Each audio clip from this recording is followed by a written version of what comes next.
Page 2, Country Song. There's no sharps or flats in the key signature. So we're using all the white keys here.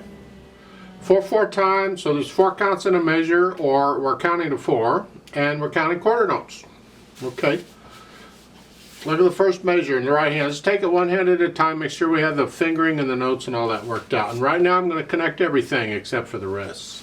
So you're starting 5th finger here, that puts your right hand in this position.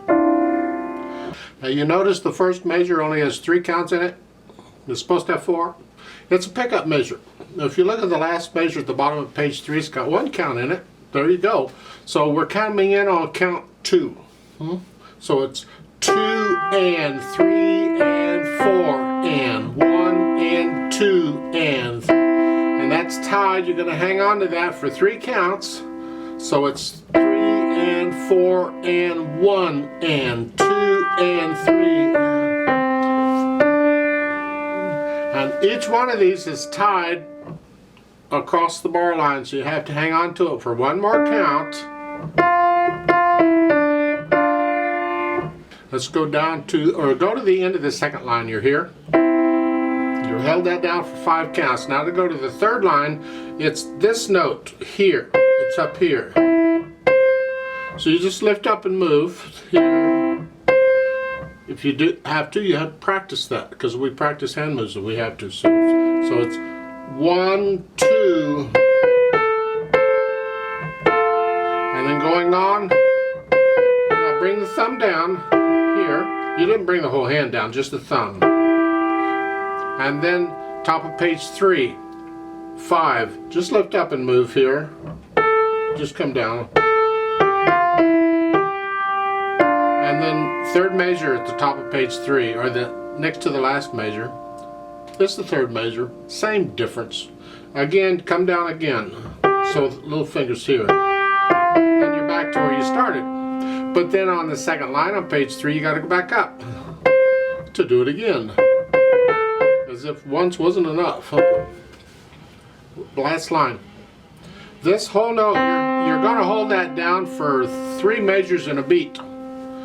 Which is that, what, 13 counts total? Well, the left hand's, I'll keep you entertained, so that's okay. Just hold that down. And then at the end, the last couple measures, it's 1 rest, you have a rest, and I recommend if you can reach an octave at letter to letter, it's A to A, B to B, C to C, that's an octave. C to C, if you can reach that in one hand okay, then I recommend you use a 2-5 for that last chord, because this way we're just kind of in this position, we're just spread out here, and this is common in piano. So I mean, you have a rest, you got time to move up. There's different fingering styles. This is, you're using pretty much a 5-finger position, except you're getting out of it, you're moving around a little bit. Well, this fingering style I use, one of the things about it is that I don't move my hands if I don't have to. And what I do is here is, rather than moving the hand up, I simply reach out, and I'm using the thumb stays where it is, and I just play in here with 2-5.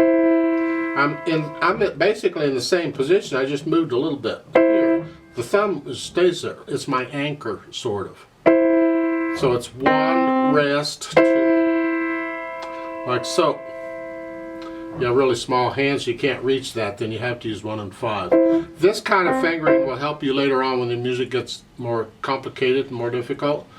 So it's up to you and your teacher what fingering you use there. Left hand, well, left hand just has the broken chords. So you got, at the beginning, you got the C chord. If you take all those notes, and then going on, it's a 5/7 chord. Got a bunch of those going.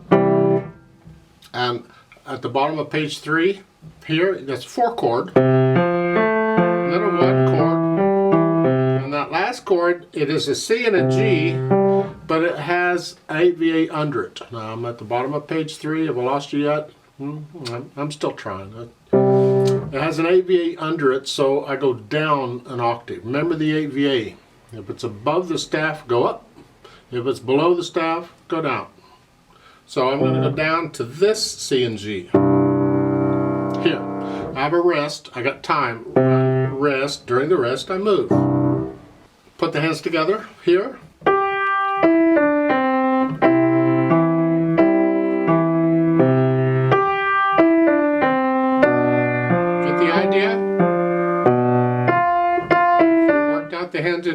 correctly and you get the rhythm okay and you got it, this shouldn't be too difficult to put the hands together. You take it any speed you want. You can take it really slow. These go down together. Here, just go through and work the whole thing out at your speed, nice and slow, but then go back and get rid of the hesitations. If you're hesitating anywhere, like if you have to move and you have to come up here and you hesitate or whatever, then go over that spot, because the beat needs to be a steady beat at however fast you're going, all the way through. Then when you can do that, now let's go add in this phrasing in the right hand. Just lift up. It's like taking a breath. Good, and then you go on. And then lift up. And the left hand, there's no phrasing or anything. You connect it all except for the rests. So.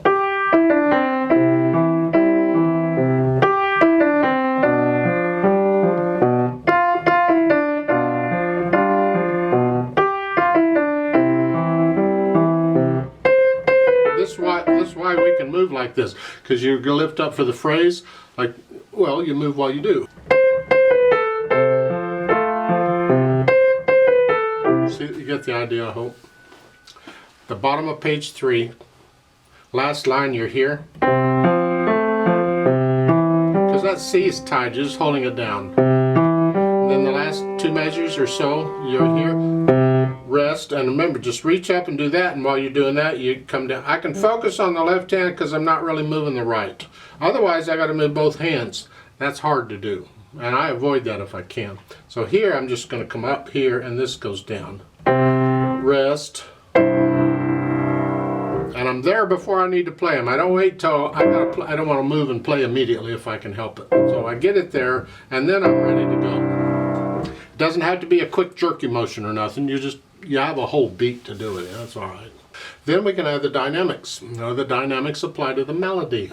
And in this piece, the melody's in the right hand. So the left hand's can be soft. So this is moderately loud, whatever you think moderately loud is. Sort of loud. Keep the left hand soft.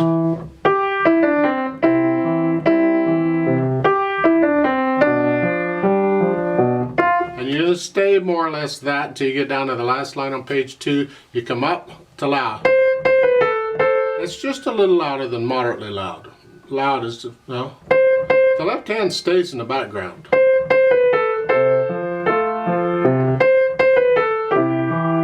Top of page 3, go back down to moderately loud.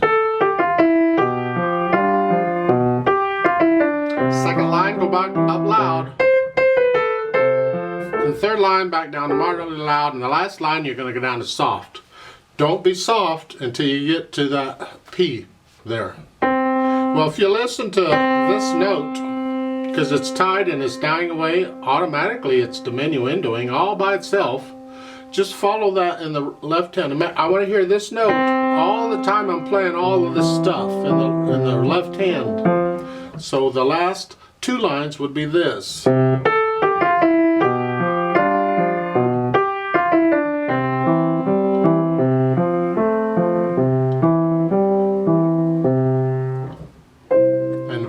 Soft at the end. Soft is good enough. That's both hands there.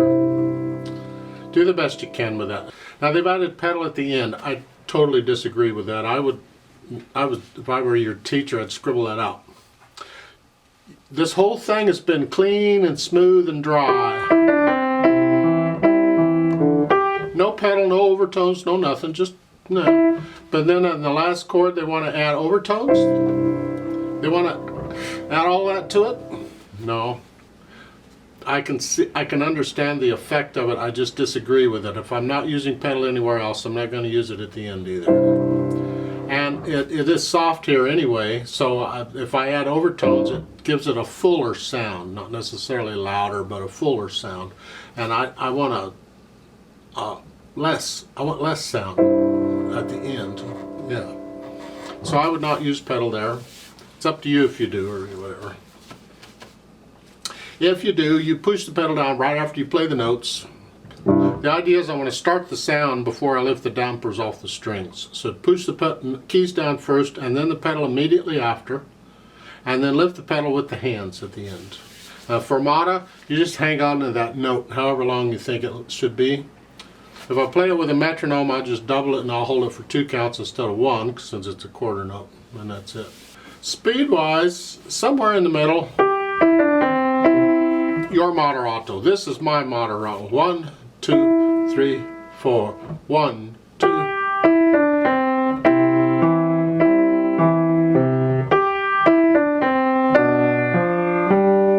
1, 2, 3, 4. To me, I say this a lot in my videos, but it's important. So the speed they give you, this moderato, isn't the beat.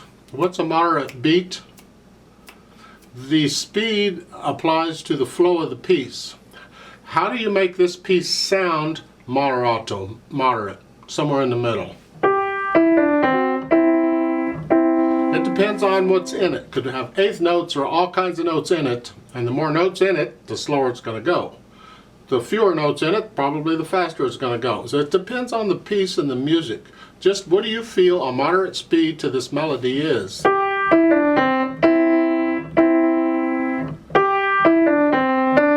Somewhere in there in my feeling, but that's a 1, 2, 3, 4. Well, that's not a moderate beat. That's more like a moderately fast beat to me. But again, it's not the beat. It's the flow of the piece. Now, one little thing I want to add just for kicks and giggles. This arrangement has some problems in it, the way it's been written. In the right hand melody. And this happens all over the place. I want to connect the melody line. I'd like to connect all that together, and I can't the way it's written, because I gotta play that C again. That means there's gonna be silence between it and the E. You know, and I would prefer not to do that, because it's not what, it's just kind of unmusical in my opinion. Just because you don't have to do it everywhere. So I can connect that. That's fine, because I don't have to play that note again. That's the problem. I have to play that note again. There. So what you can do, in some cases, including here, and if I were your teacher, I'd take a pencil and draw in a little tie. I would tie that C together. The last note in the pickup measure, the quarter note, I would tie that to the half note in the next measure. So rather than playing it again, I'm just going to hold it down. This way I get the sound, both notes, and I can connect the melody.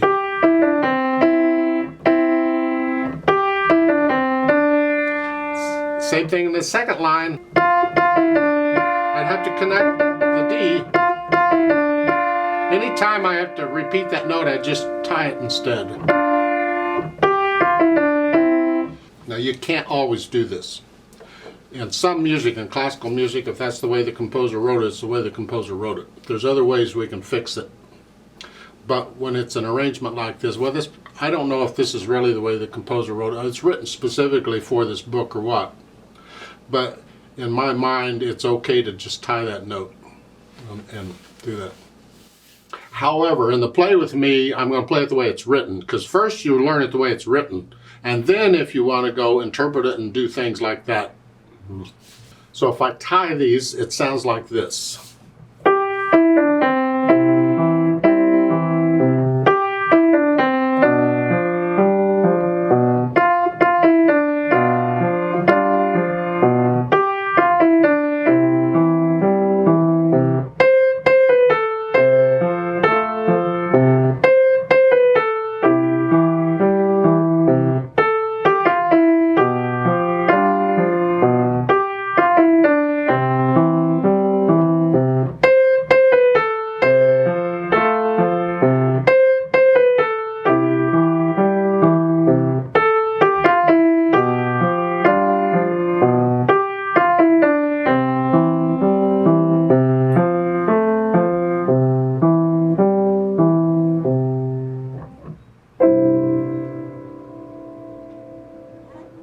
I'd like to play this with you very slowly to double check the notes and the rhythms. I'm not going to do any dynamics.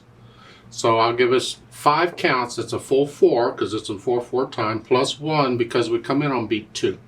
So let's try this slowly together. 1, 2, 3, 4, go.